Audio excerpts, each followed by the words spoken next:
Have you been struggling to find somebody who does a really great job doing lashes? Well, I recently interviewed Lindsey, who is originally from California. She actually is a Florida native though, but did most of her practice in California, so she just has a really high tier service that she provides those who come to her. So I highly recommend that you check her out. She really cares about what she does, and she's been in the industry for a very long time. So I hope you guys enjoy this interview and learn a lot about lashes, because I'm telling you, I didn't know a whole lot until now. Enjoy. All right, Lindsey, so tell us a little bit about what you do and how you guys started doing it. Awesome. So I do eyelash extensions. I am a more health-focused eyelash artist, so I'm constantly looking to protect the health of your natural lashes and ensure that you leave with the same lashes you came with. And I only do eyelash extensions, so I don't do anything else. And I've done eyelash extensions for about 8 years now. I only do extensions because I kind of feel like it's such a specialized service that you have to do it every day or you're never going to be the best at it. It's kind of like when you go to a restaurant and they have a giant menu and you're like, I don't know what they're good at. But with this, you know what I'm good at. I'm good at eyelash extensions. So that's kind of how I came to be and what I do, and yeah. Okay, that's super awesome. Now, so are you originally from Marion County? I'm not from Marion County. So I grew up in Orlando. I lived in Orlando until I was about 23. And then I had an opportunity to move to California to work as a sales executive for a skincare company. And I lived in San Diego. I lived near San Jose, and then I moved to Northern California. I was in California for about 18 years, and then I moved back here in March of this year, actually. So. Oh, wow. Okay, yes, Yeah. you haven't been. So, yeah. And why Ocala?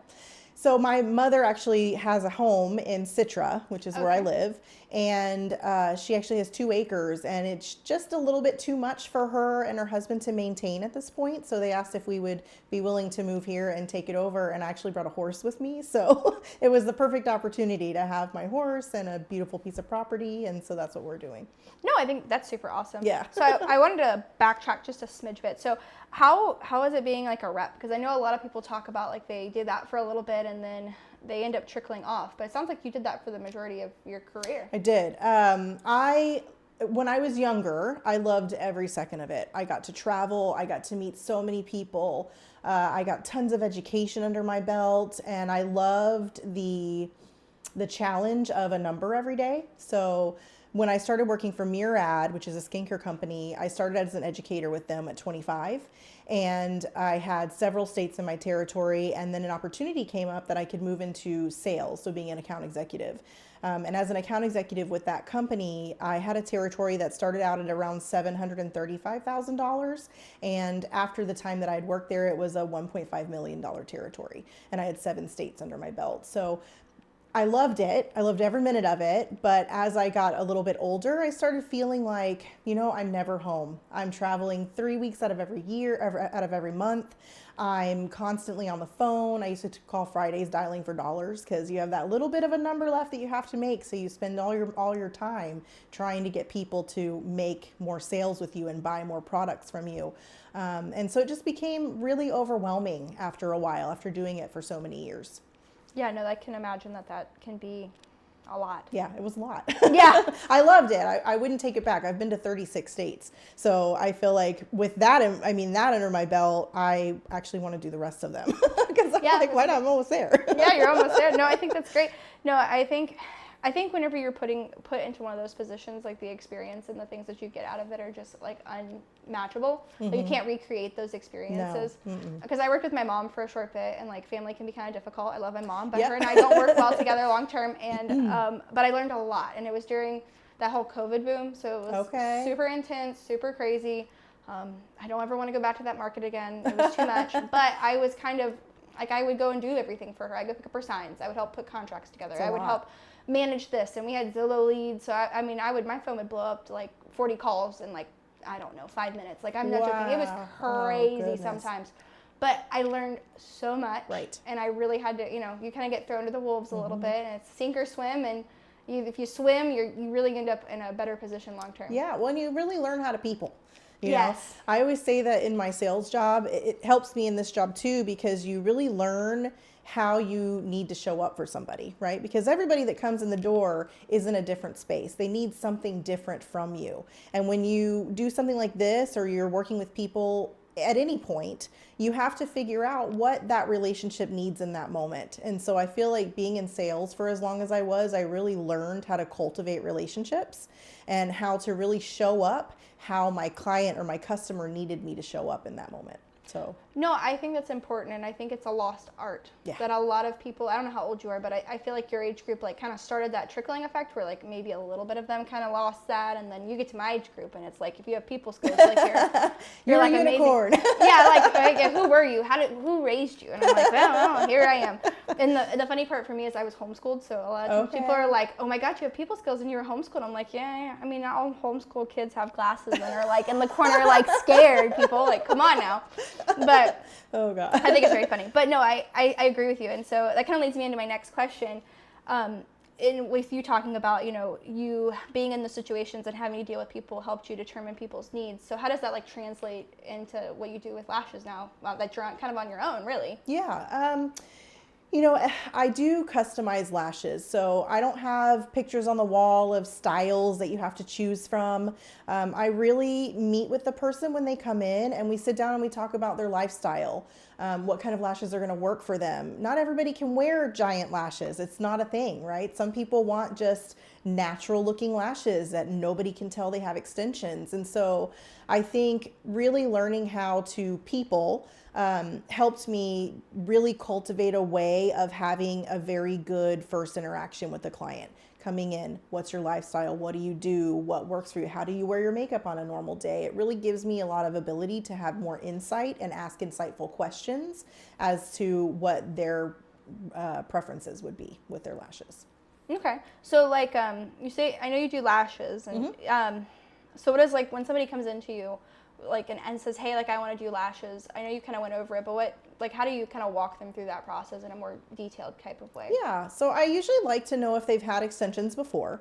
I feel really confident that the service that I provide here is very different from what you're going to experience in a lot of other lash studios, because it is customized. So that's the first question. I want to know, what has your relationship with lashes been in the past, right? So have you never had extensions, but you've always felt like your lashes have been lacking, your natural lashes? Have you been someone that's been on the hunt forever? You've tried strip lashes, you've tried cluster lashes, you've tried extensions, you've tried the best mascara of all time, and you just have never really been happy.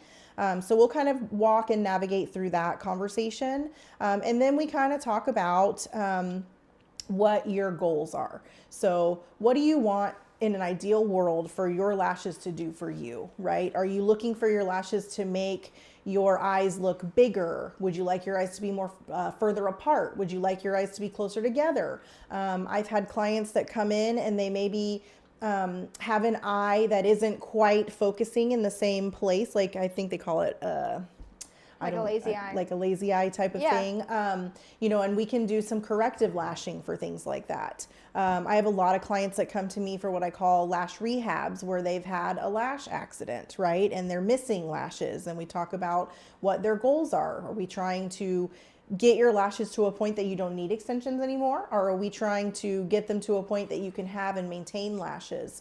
So it really is an open conversation about what their goals are to move forward with our relationship. No, I think that's great. So you mentioned like eventually not having extensions. So what's that look like? Because I've never really, I mean, most people want, that would come to, I would think would always want to have extensions. But so I thought that was interesting that you said that. So what do you do? Not everyone. Yeah. So I'll use a recent client. So recently I had a client who came in and she had an accident with her eyelash curler. They got in a fight. Okay. And she went to clamp her eyelash curler and didn't realize that it wasn't as clean as it should have been, and she clamped off her eyelashes. So when she came in, she had a space about this big across her eye with nothing. There was a couple of little tiny hairs that were cut off. And so her goal was to just be able to have extensions long enough that her natural lashes could regrow and that she could put mascara on and go about her normal life. extensions are not for everybody. It's high maintenance, right? You're coming every 2, possibly 3 weeks to get a fill. You're on the table from anywhere from an hour to 2 hours, depending on how many lashes I need to replace. And that is not for everybody. So I like to be able to offer people the opportunity to get their lashes healthy again with extensions, and then we'll take them off. We'll remove them. They have a cream remover, take them off, and you can go about your life without extensions. No, I think that's awesome. So what do you recommend for somebody that's like looking to, improve their eyelash health? Because I know a lot of women, as they age, there's a lot of factors. We kind of talked about that earlier. But I know that's a thing that a lot of women deal with, and that they care a lot about, like the eyelashes are like their kind of almost, I guess, a key to their femininity, maybe in a way. Yeah, absolutely. A lot of that kind of stuff. So what do you recommend for those people? I always like to remember that when you look at yourself, what's the first thing you look at? Your eyes, right? And what do you see around your eyes? Your eyelashes.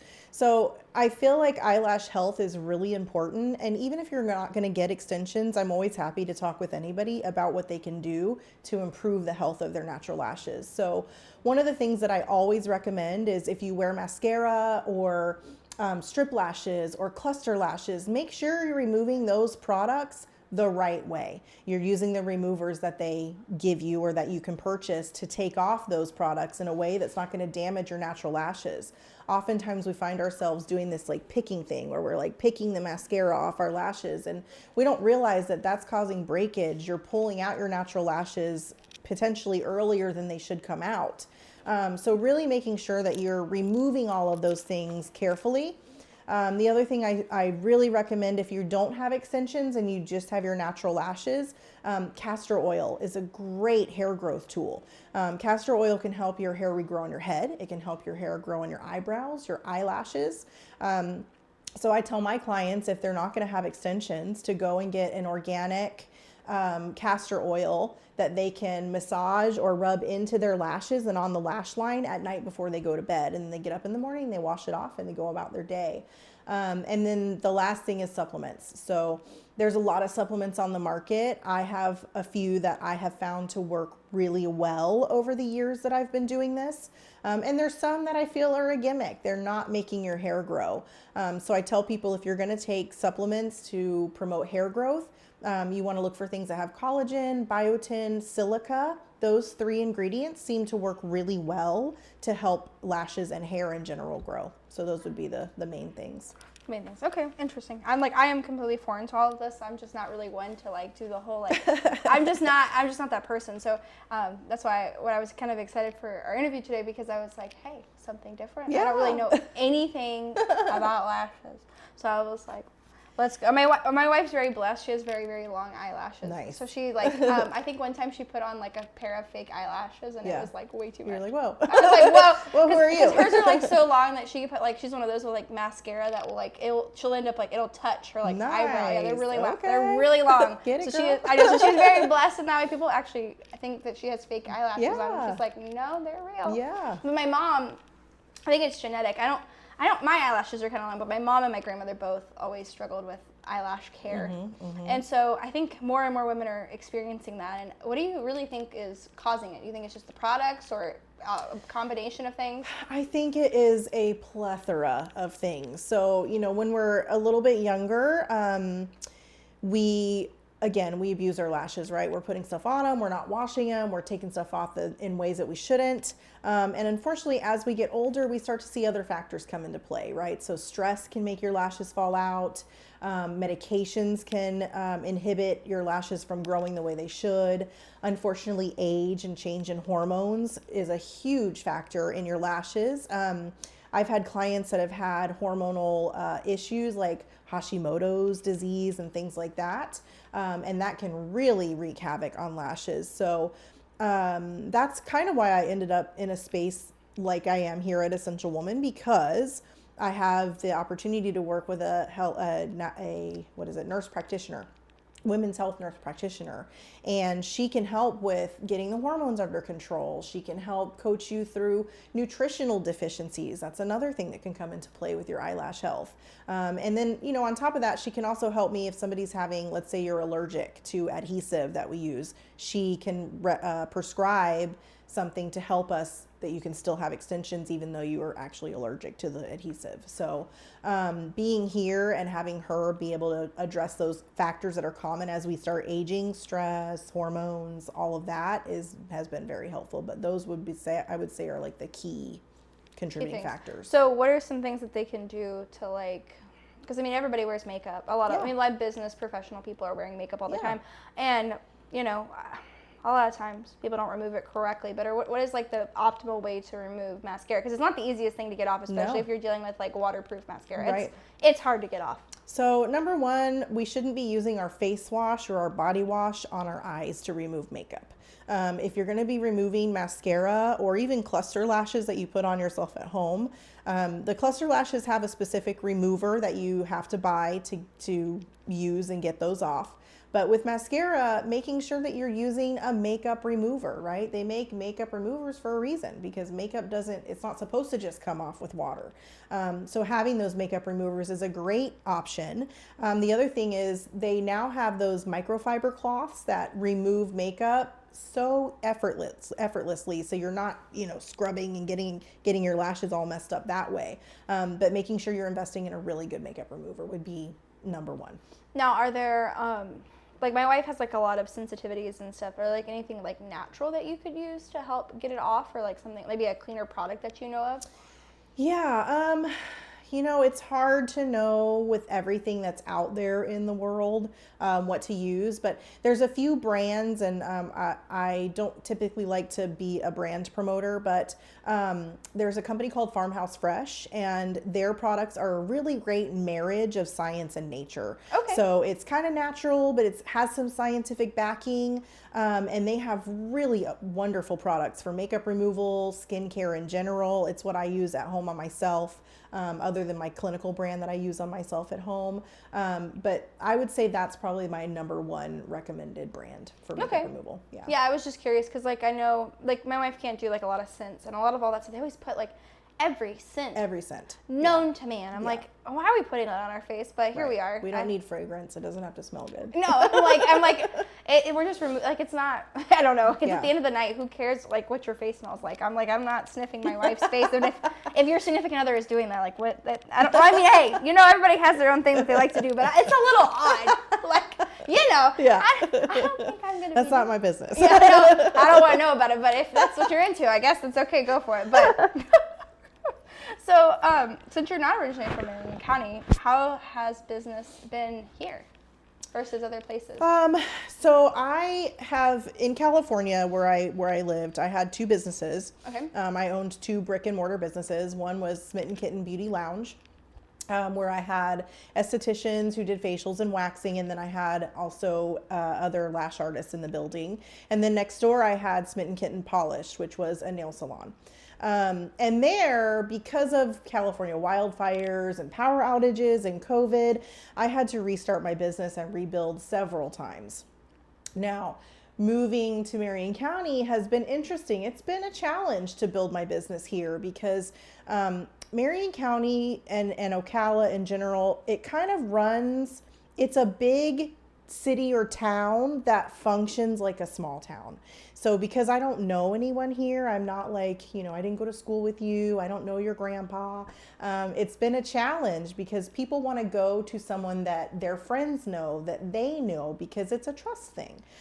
So it's been interesting to go out and I've joined a few networking groups just to try and meet people and build that bridge of trust for to get more clients in the door. So it's been a challenge here, but it's picking up, and being here and having the backing and being in a more clinical setting has been very helppful. Yeah, no, I can imagine it. Marion County is changing. I think that partially is where you're at too, location-wise. Because I don't know if you've been here the whole time, or like for an extent, like downtown, people are kind of like that. But I will say, like out on the southwest side of town, with all the new people coming, I will say that it is changing. I will say it's kind of a plus. Yeah. So I think as time goes on, you will see more and more change Yeah. as time goes on. So it's coming. Yeah. Just be patient. A lot of the clients I've had are people that are new in the area, Yeah. right? So they don't know anybody. We're in the same boat. Yes. Now I have had, like I said, I've had a lot of clients that have lived here their whole lives, and that's been wonderful too. But yeah, I do get a lot more interest from people that are new to the area. Yeah, Marion County's growing. Yeah, like, definitely. crazy. It's crazy. Yeah, it is very crazy, especially on the southwest side of town. So why the cat? You know, I don't even have an explanation. So when I was in high school and kind of my younger days, when my friends would like meet a new crush, or they'd, find someone they like, I'd say, "Ooh, look at you, you're a little smitten kitten." And then when I did the lash business, I was like, I want something that is easy to remember and kind of catchy. And I didn't want to do the classic like Lashes by Lindsey. I guess that was probably really common Right, in California. It's very common. So I didn't want to do something like that. I wanted something that was like a little more fun and a little flirty and a little, making people kind of question it. And so in that process, I had an idea of, I don't know if you remember, this is so ridiculous, but the movie The Aristocats, and one of the mom cat in there has these beautiful like cat eyes, and they're lined and they're just stunning. And so that was kind of my inspiration. And so I sent some pictures, and I found another white cat that had these beautiful eyes. And so I sent that over to a designer, and this is what he came up with.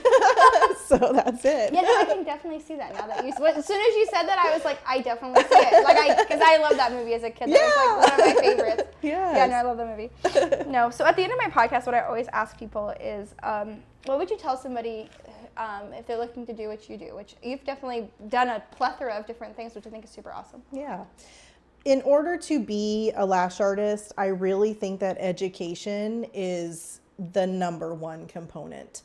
Having done this for as long as I have now, I have seen so many people come into the industry and they take a one-day class that teaches them classic lashes and hybrid lashes and volume lashes. And I'm here to tell you, you cannot learn all of those skills in a day. You cannot. It's not possible. So like when I do training myself for new lash artists, it's a week-long process, and we do theory, then we do hands-on, and then they spend the rest of the time bringing in models and having me hover over them and giving them tips and tricks, and this is what you can do better, and this is how we can improve this and make this easier. I myself take classes constantly. So just in this last year, I have taken 8 lash classes myself. And it changes all the time, right? Lash extensions are relatively new. So there's new information, it's evolving, you're learning different techniques, there's new styles, there's new ways of doing things. And so I would say that education is number one thing that you need to do as a lash artist, especially a new lash artist. That and like getting your hands on people. So don't go days without touching someone's lashes, without holding your tweezers, without, if you're learning volume, practicing making a volume fan. I hand make all of my fans that I put on people. Okay. And a lot of lash artists don't do that anymore. They buy fans already made. And so the art of making your own fans is kind of like dying a little bit. And it's really sad because you can't get a fully customized set of lashes without making your own lash fans. And so, all of those things took me so long and so much practice. And I wish I could give you a journal of how many days I said, I hate this, I'm terrible at it, I won't want to do this anymore, I suck at it, and it's just because you have to practice. And now, I have a few days here and there where I'm like, God, this is really hard today. But most days, I'm making fans and, putting lashes on people, and it's not a hard day at all. But it took a long time to get there. I would say it took me 5 years before I felt like I wasn't having really hard days every couple of days. So just as much practice, as much education, find a mentor. I feel very strongly that having someone in the business that has done it longer than you and can mentor you and guide you is so imperative to being successful and to offering a stellar service. I do.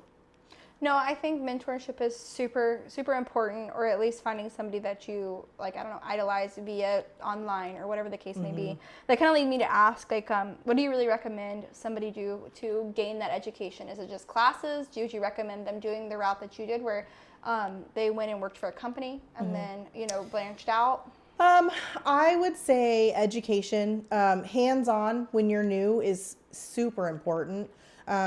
When you're new, you're still learning how to hold your tweezers, how to use, so everything you do in extensions is a micro movement, right, with your hands. That's true. It's kind of like a surgeon. Exactly, it is, right? We're using these tools. You have to learn to use both hands. You have to learn how to be ambidextrous. You have to learn how to hold your tweezers and what's the right amount of pressure on your tweezers and how do I isolate an eyelash and how do I put on iPads. There's so many things to learn that you can't perfect unless you're physically doing them. So I would say as many classes in person that you can take, the better, because you're going to learn from every single person that you take a physical class from. Online classes are great, but there's no one there telling you how to fix your technique, how to try something different, coming in and physically correcting the way that you're holding your tweezers or your hand movements. I just think that there's no replacement for that hands-on education. So whenever you practice, this is how I don't know anything about this. Do you like? I know a lot of my family members cut hair, so that's why I'm gonna go to this. Do you guys like have like a mannequin where you put eyelashes on people? Okay, so they do that. Okay. Yeah, they have mannequins.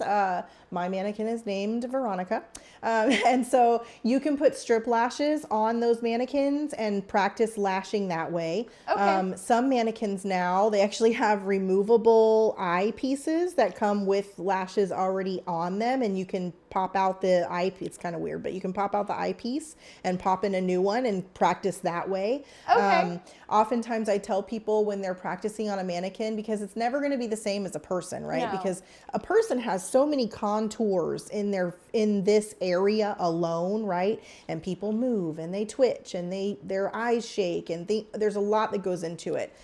So on a mannequin, you want to make it as hard for yourself as possible. So put a few lash rows on there, strip lashes. Go to the store, buy strip lashes, from Walgreens or CVS, and put those on and see if you can get your tweezers between those lashes to isolate properly. Make it challenging for yourself. Like that's a lot. It's a lot. That's a lot. Yeah. Oh my gosh, no, I'm good. That makes my wrist hurt thinking about it. I know, it's a lot. It really is. And I think that, a lot of people look at lashes and they say, oh, it can't be that hard, right? You're just putting on eyelashes. But the reality is, when you think about it, everybody's eyelashes are different, right? But typically, people have anywhere from 2 to 4 or even 5 rows of eyelashes in this little tiny space. And in those rows, you have short lashes, you have long lashes, you have baby lashes, you have teenage lashes, you have all these different lashes. And your number one job as a lash artist is to isolate an individual eyelash and place an extension on that individual eyelash. And so the more you practice that and the better you get, the easier it's going to be. But it's easy from just outside in the world, having never done eyelashes, say, oh, it can't be that hard. I challenge anyone to go ahead and pick up 2 pairs of tweezers in both hands and try to just isolate a single eyelash on someone. Go ahead, try it. It's harder than you think it is. No, it is definitely not easy. I know my wife put on those fake eyelashes and they were like, Gabby, why don't you help us do it? I'm like, okay. I'm like, I can do this. And I'm like, this is ridiculous. I was like, how y'all do this all the time? I'm like, I can't do all this. Yeah. This is too much work. Right. Well, and then there's the nerves of working around someone's eyeball. That's how right? I felt. Yeah. I'm like, oh my God. Because it's such a sensitive part. It is. It's funny, when I'm teaching a new lash artist, one of the things they have the hardest time with is placing the iPads on underneath the eye. And it's because they're so scared they're going to poke someone in the eye or they're going to pop someone's eyeball out. And I often will tell people, it takes a lot of force to actually poke someone's eyeball out. So don't worry, you're fine. But it's a lot harder than people really give credit for. And yeah, like I said, I challenge you to just, if you think it's that easy, go ahead and give it a try, because you might be surprised. No, I think as time goes on with you being here and people get to know you, I think they will really appreciate the time and energy that you put into the lashes, because there's a lot of people that I know they do like those, I think like they call them like 10-minute lashes or so. I don't know. Impossible. You know what I'm talking about. But like that are like quick, as you said, it's like a 2-hour process. It right? is. Yeah. Yeah, it's like a long process. Yeah. And I have found since being here, a lot of times I tell people how long like a full set or a fill will take with me, and they're like, "Oh my God, that's so long. My old girl did it in half an hour." And it's just impossible to isolate lashes properly in a half an hour. You cannot do it. It takes to properly put on iPads and prep someone's eyelashes to receive extensions. Just that part alone can take 15 minutes. So you're gonna lash someone in 15 minutes? I don't think so. So I think that that's one thing I would like to see kind of evolve here, is people really valuing someone who is only doing eyelash extensions. They're passionate about what they're doing. They're not just doing it for the money, right? They're doing it because they love what it can do for someone. And I think that's a huge difference when you come to me, is I'm not doing this just for the money. I'm doing this because I love when I look out the window after someone leaves and they're looking at themselves in their rearview mirror because they can't get enough. Or someone texts me and say, I never took selfies before and it's been so long, but since I've had these lashes, I feel so confident. I'm like taking selfies and I'm in pictures now. And, or someone comes in and they have a special occasion and, they've had an eyelash accident and they're stressed that they're not going to look good in these photos that are going to be around forever. Yeah, right. Like and wedding. I can fix it. I'm sure you dealt with that a couple times. Yes. And so the ability to fix that for somebody, even if it's just that one appointment, that's what I do this for. I do this for the feels. It's a feel good. Nobody's ever mad to see me. Everybody's happy when they come here. And they're happy when they leave. So that's why I do this. I'm very passionate about eyelash extensions and what they can do for people. Do you do your own eyelash? I don't. You don't? It's actually, you shouldn't, because the adhesive that we use for eyelashes, it releases a vapor as it starts to cure. And that vapor, and it cures with water. So the vapor in the air will actually be attracted to your eye because it's water. And so you can actually give yourself a chemical burn if you try to do your own eyelashes, right? Because your eyes have to be open to see what you're doing. Yes. And not to mention trying to like isolate your own your own eyelash and put a lash on at the right angle and all of those things. So I was fortunate enough to find someone here that holds the same. Because they look really, I feel like good fake eyelashes, you don't really, that they are, but they look like they could be natural, if that makes sense. Yep. It's kind of like veneers. Yes, agreed. There's good veneers, there's bad veneers. Yeah. I have a slogan that I use from time to time, and I say that no one should walk into the room lashes first. Right? It shouldn't be the first thing that someone notices when you walk into a room. It should complement your natural beauty and enhance what you already have, right? Lashes shouldn't be like, oh, I look at her lashes. It should be like, wow, she looks beautiful, and I just can't quite put a finger on what's making the difference. It's like just it's an enhancer. It is. It is, and it enhances should be. It should be. So that's what I try to do here, is I try to make sure that I'm applying a customized set of lashes that really is going to enhance what is already a great cake, right? I'm frosting a great cake and just making it better. No, I think that's a great analogy. So do you have any big plans for 2025? I really would just like to see my business continue to grow here. I have loved every minute of being in the space that I'm in. So I would like to really just get a full clientele. And I also would like to move into doing education here. I was about to say, I feel like you would be great at that. Yeah, so I did education in California, and it is something that I do want to do here. I'm really passionate about the lash rehab thing, and it's not something that I see a lot of people either have the skill to do, or they just don't even know they can do it. And that's something that I would like to offer in-person classes for people to come and learn how to do a lash rehab, right? How to help someone that calls you and they're crying and they're upset because their eyelashes have been ruined for some reason. Really giving them the tools to help that person and move forward. So education is definitely going to be a focus for me moving forward. No, I think that's awesome. And I actually might have somebody to connect with you with. I don't know if you've heard about All About You Boutique. No. So Lori owns a breast cancer Oh, a okay. boutique. Yes. And that might be somebody that would be really good Perfect. for you to connect with, because it might be good for you, be good for them, and whatever the case may be. So I'm going to give you her information. Yeah, I have done lashes on people before that are, they are no longer having chemo, right? Because if you're having chemo, your lashes are going to be falling out, and Yes, there's you no can't do it. point. It's a waste of money.